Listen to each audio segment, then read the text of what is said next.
I was in San Tropez, I saw Shaun Combs on his boat, um, holding an animal's head on the front of his boat, screaming, I am God, I am God." And when he was going out in San Tropez, he was always showing his uh, dark these dark things with the goat head or whatever animal he had on his boat. I mean, there's all kinds of weird things we would always see.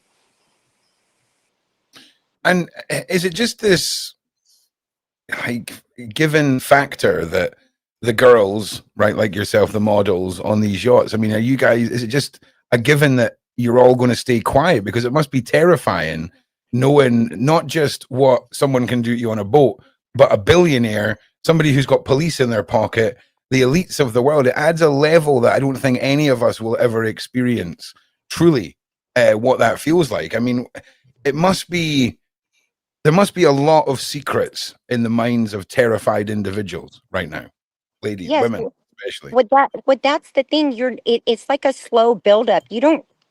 It's not like so a matter of fact as you think.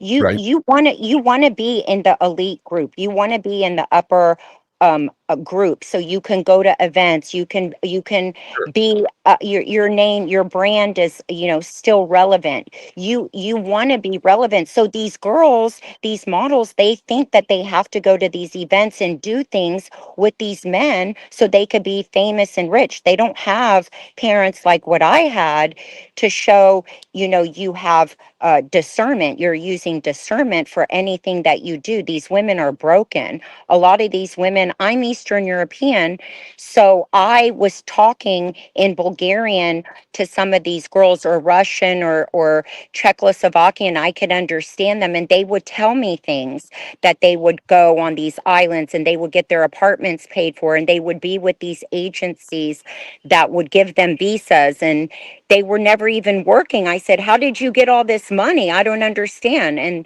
they said they have a boyfriend that pays for them. Yeah. So And when you're in the industry, you know who's working. There's only 5% of us that make a living. I was making well over 1 million a year. Every year I was very successful. That was because I was just doing catalogs and doing these advertisement jobs. And at the beginning, I was doing all editorial, such as Elle Magazine, doing all the fashion shows, so that you create your portfolio, so you become, a supermodel. That's what you're thinking. That's what you're working for, to become a supermodel. So they say, "You're going to be a supermodel. You have to do these things." so, Barbara, when we're talking numbers like that, right? People hear that, and that's a lot of money. But what's the difference between what you were getting paid, 1 million a year, great money? If you'd sold out and went down the dark path, the money would have been 100 times folded, right? Oh, oh, Just I would have not been able to walk down the street. I would have been super yeah. rich, super famous. Yes, So yes. even at 1 million a year, we're talking like that is a 1% of what you could have been, even though it's a lot of money, right? It's the world you're in. When we're talking about billion, multi-trillion dollar brands and enterprises, $1 million sounds great, but it's a sliver of what could have been if you'd sold out. And you were still a powerful brand. Did you feel like your career got to a point where you felt like you were being promised and promised and promised, and because you wouldn't break your code of honor, they just couldn't get what they wanted from you? And you'd mentioned instances where you noticed your drink may have been tampered with and things like this. How prevalent and how noticeable were the effects of those tactics on other girls around you during this time? So when we would go out to the nightclubs, my friends owned the nightclubs. So they would have tables, and they would call them the model tables. They would have, actors, musicians, at these events. And so they would have these model tables with the actors, musicians, and they would hide, and bottles on the other side. So you pretty much knew which bottles were yours. I didn't really drink that much when I was out because I had to work the next day. But when you're out and about, you know which drinks to take and which drinks not to take. So a lot of these models would drink the terrible drinks, and then they would end up annihilated and going to these after parties and basically getting blackmailed. Yeah. And it's And such a the repeat, it's such a and the repeating set of tactics that we've heard in so many cases, Barbara. The blackmail, the abuse, the coercion, the grooming, the promises of stardom, all of it. And it's and so scary the, to think what could and happen. they would watch you. So I was with the guys that were trying to get the girls, and they would watch them get annihilated and bring them after parties. And that's when they would all go You broke up a they would tiny, all go to the after party. you broke up a little tiny bit there, That's when Barbara. they would annihilate you with the drinks, and they get the models, and then we go to the after party to Epstein's condo, or like a music party, all these Okay. So you're in the club. They cast out their net of drinks. Those who get caught in the net are the ones that are ushered back to the after parties and things like this. That is a scarily grim tactic. yes, Uh, it Again, it happened to me one time. Yes, and that's why I stopped drinking after that. yeah, that's scary. And for anyone that's going through something like that, it must be terrifying. And you you spoke earlier, right? About your connections with an individual during your modeling time that was connected to the Diddy case. Could you talk a little bit about your experiences with that individual, if you can? I don't know if you can. Which Um, one? Which one? Cassie.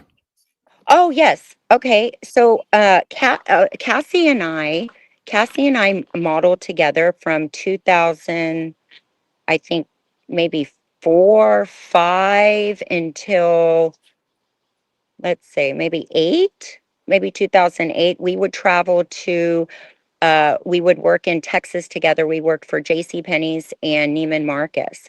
So when we would work together, she and I exchanged phone numbers. We hung out together. After the jobs, we would go shopping together. We would go eat together. So we became friends. Her mom would show up on the jobs with her as well, when she was traveling, because we were both very young at the time. And so we exchanged numbers. We became friends. And then around um 2009, I told her I'm in Miami. I wanted to connect with her and go to an event. And she said, well, listen, Barbara, I'm not modeling anymore. I'm doing the music thing, and Shaun doesn't want me to speak to anyone right now, like going out and having fun. It's not on my radar. I have to focus on music. So I can't really hang out anymore like I used to. I said, well, that's too bad.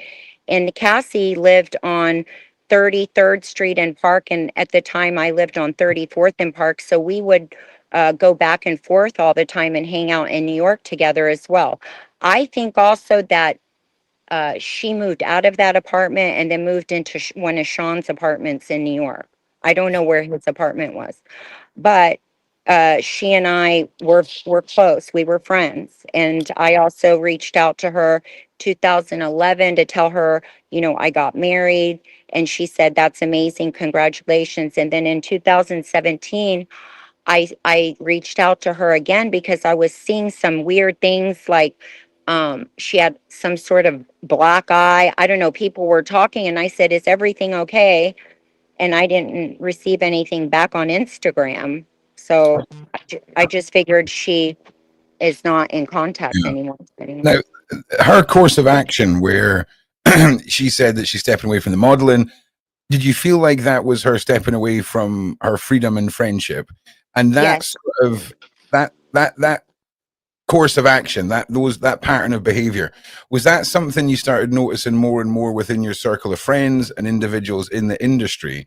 And if so, that must have been, over time quite isolating for you, if you're the only one left, metaphorically speaking. How many people did you see pair off like that with someone? I mean, it must have been a lot. Yes. Well, with that type of situation, whenever you're in the industry, you have to stay relevant, and you want to be in these events, and you want to be in these places, but you see things and you experience things that you don't want to see or do, but you have to be there. Yeah. You don't have a choice. You really don't have a choice. And if you stop going to these events and these parties, you're not relevant anymore, and you're not able to work. Okay. I was very happy. I was very happy actually for Cassie when she told me that she's not going to model anymore and she was going to continue the music path. I was very happy for her. Yeah. There's, why continue something if you have a talent for singing? I didn't even know she could sing. She I'm never told me. She I'm never with told you. me she could sing. I don't know I'm how she sings. Okay, so just going by what Barb has told us already, we've witnessed multiple repeating patterns of behavior, whether it's the parties, the promises, the industry, and the individuals that make these promises to these young models for superstardom. We're now seeing tactics used by individuals like Diddy and other ones in those circles to get their prizes and their trophies tucked away from themselves, and individuals like Cassie, that's reflected across the industry and individuals that you've met. Can we just circle back to the whole premise of the little black book of Epstein? Because I imagine the names and the methods, right? The methods will repeat, I imagine, so frequently throughout so many names. And I mean, we don't have to name these people right now, but throughout the episodes, this goes wide. People have often asked in the side chat, why aren't you talking about the people above Diddy and above Epstein? Well, this is the series for those answers, because Yeah. you've seen how far and wide this goes, right? Yeah. From Hollywood to the political side to the CEO side. Let's talk about the black book. Let's talk about the types of people that are in there, and how, and again, if you want to start talking with a little bit of withholding some names, feel free to do so. But let's just Let me just say as well. Sure. So there's a lot of names in the black book, and obviously a lot of those people weren't involved in the what was alleged. And when the black book originated, it was a staff member who had the black book, and that staff member circled names that staff member thought were allegedly involved in what Okay. Jeffrey was doing. And some names are even double circled for people that staff member thought were way, way, way involved in what Jeffrey was doing. So just to clarify, not everybody in the black book is automatically involved in what Jeffrey was doing.